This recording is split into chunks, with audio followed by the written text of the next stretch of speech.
तू देता जा जो तेरे पास है, कुछ करके जा जो तेरे हाथ है। यही तो जिंदगी है, मर के भी जियो साथी, चंद दिनों की जिंदगी है।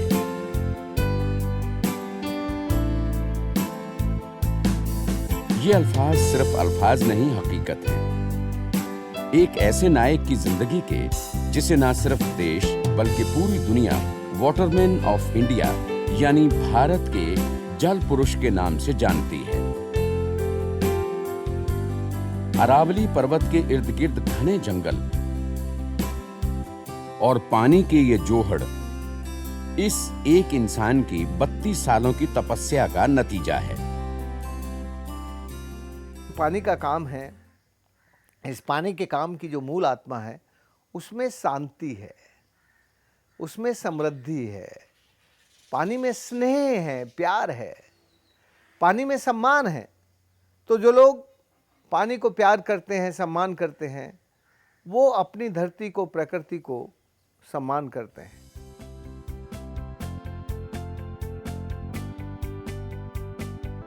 अपनी इस धरती को इतना प्यार करता है ये व्यक्ति कि उसने अपनी जिंदगी के सारे सुख चैन इस धरती की गोद में डाल दिए। घर बार सब कुछ छोड़कर ये महानायक देश के गरीब किसानों की सेवा में समर्पित होने के लिए चला आया। जो धरती बुखार से तप रही थी, उस धरती के माथे पर पानी की पट्टियां बिछा दी।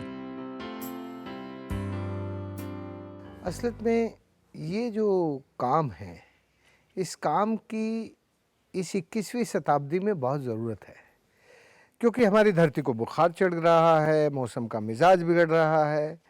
इस धरती को चढ़ते बुखार और मौसम के बिगड़ते मिजाज को ठीक करने का काम ये सामुदायिक विकेंद्रित जल प्रबंधन द्वारा ही संभव है। मरुभूमि को हरी भूमि बना दिया इन्होंने। जो बादल इन इलाकों से बिना बरसे रूठ कर चले जाते थे, वो अब बरसते हैं, भरपूर बरसते हैं। लेकिन कैसे हुआ ये सब? लाल गर्मी के इलाके को कैसे राजेंद्र सिंह ने हरी गर्मी का इलाका बना दिया? ये किसी चमत्कार से कम नहीं। दुनिया में 4 तरह की गर्मी होती है। एक होती है नीली गर्मी। नीली गर्मी अरेबियन सी से उठ के बादल बना के हमारे इलाके में भेजती है। दूसरी होती है हरी गर्मी। हरी गर्मी, नीली गर्मी से बने बादल हरी गर्मी पे आके खाली हो जाते हैं, बरस जाते हैं। हमारा जो ये इलाका था, ये लाल गर्मी से प्रभावित था। ये पीली गर्मी का इलाका है। लाल गर्मी का जो प्रताप होता है वो ये होता है कि बादलों को ऊपर उठा देती है और बादल रूठ कर चले जाते हैं। 30 साल पहले बादल यहाँ बरसते नहीं थे।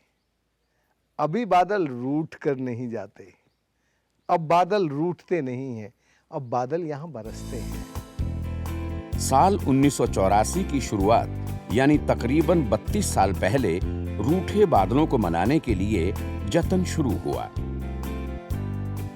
शुरुआत ऐसी जगह से हुई जहां जिंदगी ने हर किसी से मुंह मोड़ लिया था। चुनौती यही थी, जिंदगी को लाना था, अपने परिश्रम से उसे बुलाना था।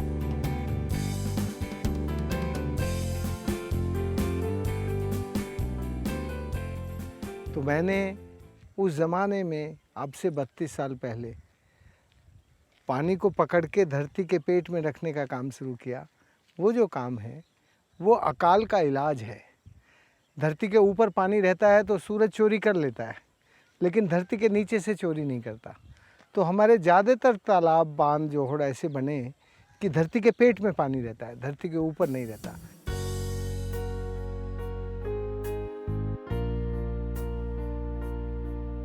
थोड़ा वक्त नहीं होता 32 साल, और पानी के लिए 32 साल खपा देना किसी एक व्यक्ति के लिए बड़ी बात है। लेकिन बदलाव वही लोग लाते हैं जिनमें अपने आप को पूरी तरह बदल लेने की काबिलियत हो। राजेंद्र सिंह भी बदले। ये काम हमने पिछले 32 सालों में 10,416 स्क्वायर किलोमीटर में 1200 गांव में किया। 11,600 जैसा ये एक बांध है, जोहड़ है, ऐसे जोहड़ बांध बनाए। इनके कारण 7 मरी हुई सूखी नदियाँ अरवरी, रूपारेल, सरसा, भगानी, जहाजवाली, साबी और महेश्वरा, उनमें पानी रहने लगा। अभी हम भगानी नदी के कैचमेंट में खड़े हैं। ये मांडलवास है। 32 साल पहले अरावली के पास जब मांडलवास गांव आए थे राजेंद्र सिंह, तब मांडलवास की इस भगानी नदी में पानी नहीं होता था। इसकी कोई पहचान नहीं थी। गांव वालों को भी नहीं मालूम था कि ये कोई नदी है।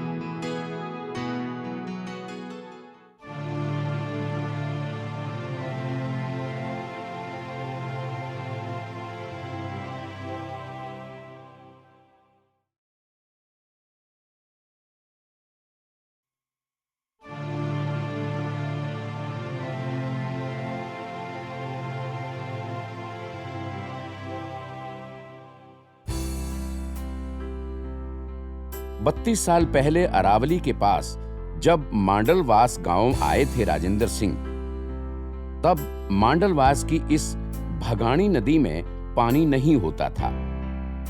इसकी कोई पहचान नहीं थी। गांव वालों को भी नहीं मालूम था कि ये कोई नदी है।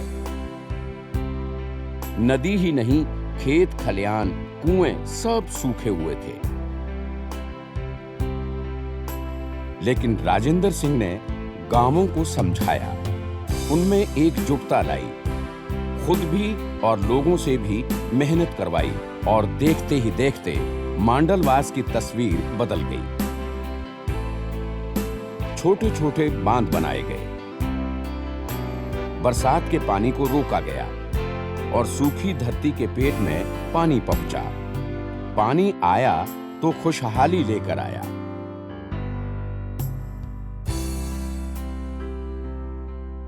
ऊपर से लेके नीचे तक छोटे छोटे बहुत सारे बांध, जोहड़, चेक डैम, एनीकट बनाए। उसका परिणाम ये हुआ कि कुओं में पानी आ गया।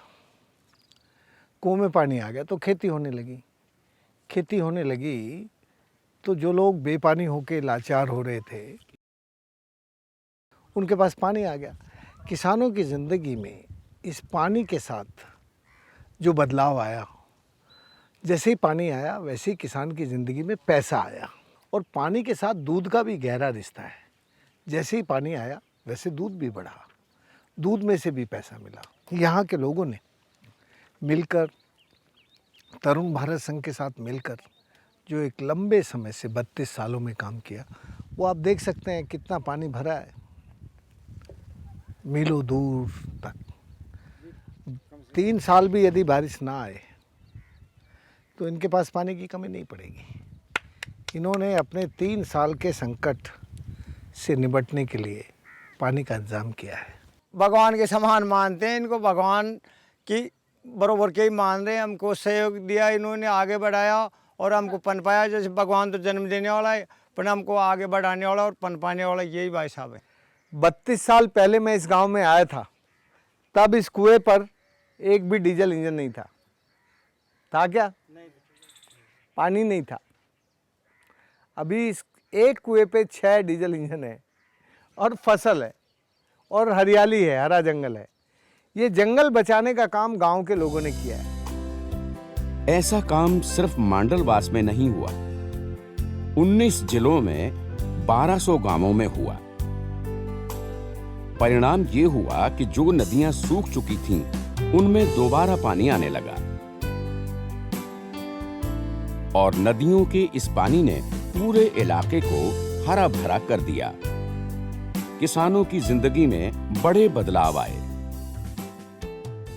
ऐसा काम केवल मांडलवास और छीन में नहीं हुआ, ये 1200 गांव में काम हुआ है, 19 जिलों में, 19 जिलों में। और उसका परिणाम ये हुआ कि इनकी जो छोटी छोटी सूखी नदियाँ थी वो दोबारा से पानीदार हो गई।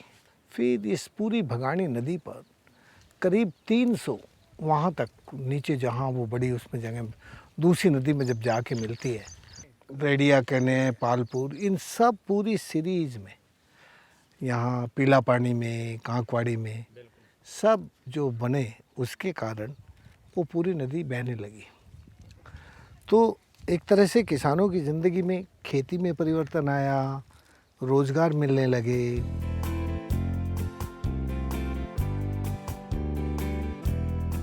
राजेंद्र सिंह कहते हैं कि पानी का काम प्रकृति के लिए पुण्य का काम है,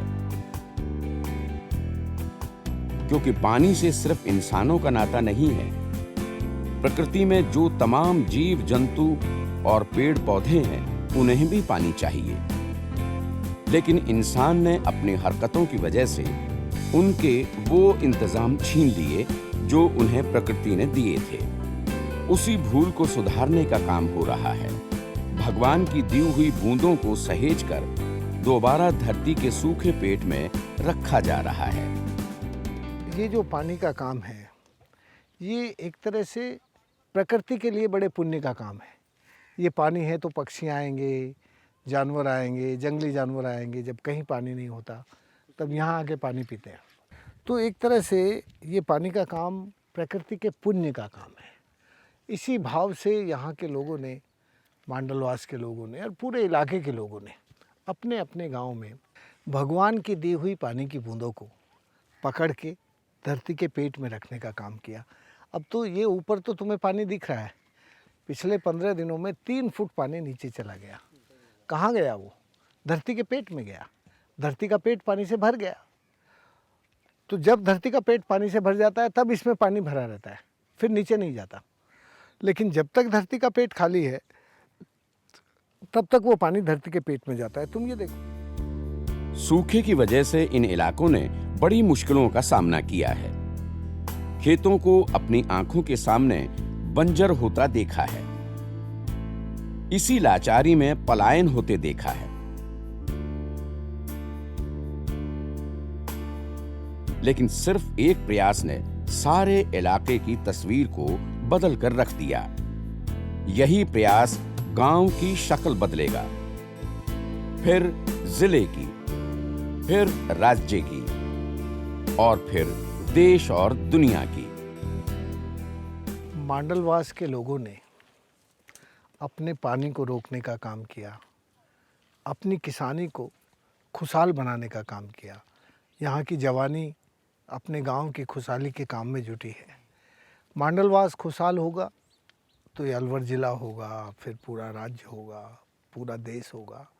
और हम लोग तो वसुदेव कुटुंबकम को मानने वाले लोग हैं। पूरा जय जगत ही होगा, पूरे जगत का कल्याण होगा। तो जगत के कल्याण करने के लिए ये जो पानी के छोटे छोटे काम हैं, ये पानी, जवानी और किसानी, इनको अपने गांव में रहकर सुखी समृद्ध बनाने का काम करना चाहिए। यही हमारा सबसे अच्छा काम है। जिंदगी को जिया है राजेंद्र सिंह ने, और आज से नहीं बचपन से जिया। गांव के स्कूल में पढ़ाई की, खेतों में खुशियां ढूंढी, लेकिन एक बीज जो उस बचपन में पड़ा, उस बीज ने समाज सेवा का ऐसा पौधा तैयार किया जो आज पूरी दुनिया को अपनी छांव में समेट लेना चाहता है।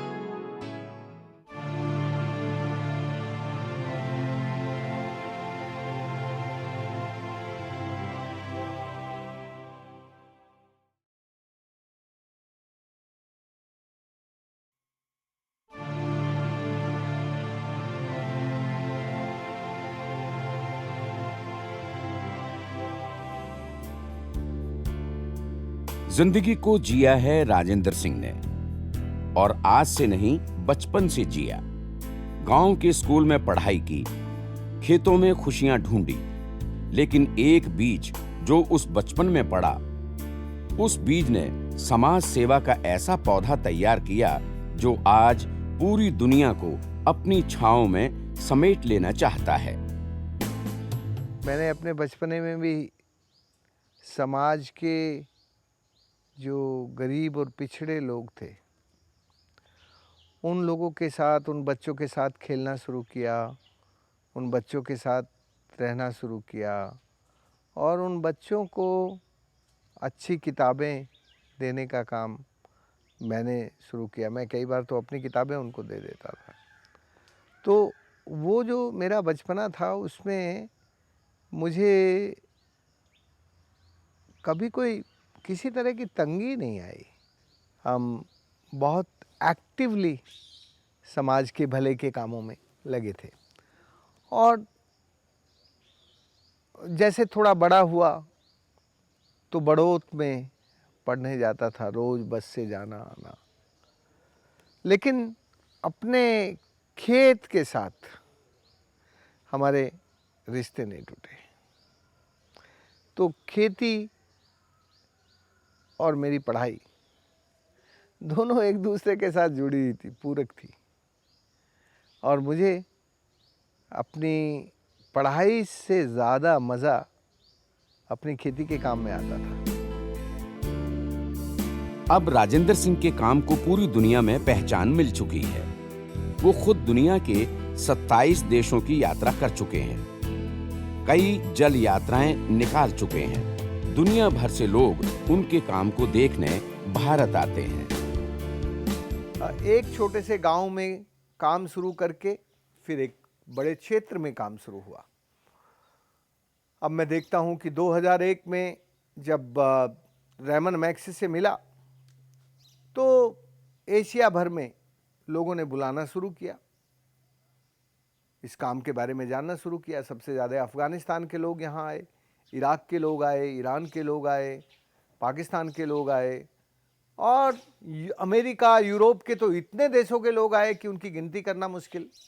तो दुनिया भर से लोग यहाँ आए। मुझे ये समझ में आया कि पूरी दुनिया को घूमने के बजाय जहाँ समस्या है वहाँ पहले जाना चाहिए। तो मैं सबसे पहले जॉर्डन गया, पैलेस्टीनी गया और फिर केनिया गया, फिर साउथ अफ्रीका गया और फिर सीरिया गया, टर्की गया, इराक गया। इन सब देशों में जाने के बाद मुझे समझ में आया कि यदि समाज इस वर्षा जल को पकड़ के और ठीक से अनुशासित होकर उपयोग करने लगे तो प्रकृति ने, नेचर ने हम सबको जीवन के लिए जितना पानी चाहिए उतना दिया है। हमें यदि जीवन में सुख, शांति और समृद्धि चाहिए तो हमें प्रकृति को बचाने का काम, पानी को बचाने का काम करना चाहिए। और ये एक छोटे से पानी के काम से, एक गांव से शुरू करके पूरी दुनिया में विश्व शांति जल यात्रा करने का काम मैं आजकल कर रहा हूँ। My first come here. I met Mr. Rajendra Singh last year when he came to visit Stockholm to receive his Stockholm Water Prize, because my organization is Stockholm International Water Institute, which actually organizes this prize. So I met him then. I joined his water walk, and he was very open and very interesting and inspiring. And then I had opportunity to come to visit Delhi this year to attend the International Water Symposium. And then I met him again, Mr. Rajendra Singh, Delhi this year to attend the International Water Symposium. And then I met him again, Mr. Rajendra Singh, who has kindly invited me to come and see his work in real. So that's why I came to see how the India's waterman has worked and what is the situation here. Rajendra Singh को साल 2015 में पानी के Nobel पुरस्कार Stockholm से नवाजा गया है। साल 2001 में रेमन मैग्सेसे पुरस्कार मिला। ये दोनों ही सम्मान राजेंद्र सिंह को उनकी 32 सालों की गई पानी के लिए तपस्या के लिए मिला। इसके अलावा जमनालाल बजाज और इंदिरा गांधी पर्यावरण पुरस्कार से भी नवाजे गए राजेंद्र सिंह। इस सम्मान ने न सिर्फ राजेंद्र सिंह बल्कि उनके गांव वालों के मनोबल को भी बढ़ाया, जिसके योगदान से इस बड़े इलाके में बदलाव देखने को मिला। स्टॉकहोम वाटर प्राइज 2015 ये पानी का नोबेल पुरस्कार जैसा माना जाता है। ये पुरस्कार हमारे गांव वालों को सम्मान है, क्योंकि मैंने जो भी पानी का काम किया वो गांव के लोगों के साथ मिल के, गाँव के लोगों के साथ सीख के किया। इसलिए इससे हमारे देश का, हमारे लोगों का पानी के काम में सम्मान बढ़ा है। इसी तरह से 2001 में रेमन मैग्सेसे से मिला था, वो कम्युनिटी लीडरशिप का अवार्ड था, तो हमारी कम्युनिटी का सम्मान था उसमें। ये जो भी सम्मान मिले हैं, जमनालाल बजाज, इंदिरा गांधी पर्यावरण पुरस्कार, ये सब हमारे समाज के सम्मान के काम हैं, क्योंकि ये सारे काम मैंने यहाँ के लोगों से समझकर, सीखकर किए, इसलिए इन लोगों का सम्मान है। मुझे इस सम्मान से मिलने से बहुत बेहद प्रसन्नता है, खुशी है। मैं समझता हूँ कि हमारी किसानी, हम दुनिया के कृषि प्रधान देश हैं। हमारी यदि किसानी की खुशहाली होगी, हमारा किसान बचेगा तो देश बचेगा, और देश बचेगा तो दुनिया बनेगी। तो इस दुनिया को अच्छी बनाने के लिए यहाँ की किसानी को पानी मिले, यहाँ की जवानी को रोज़गार मिले, किसानी को पानी और जवानी को रोज़गार, ये सब जगह मिले, पूरी दुनिया में मिले, यही मेरा सपना है।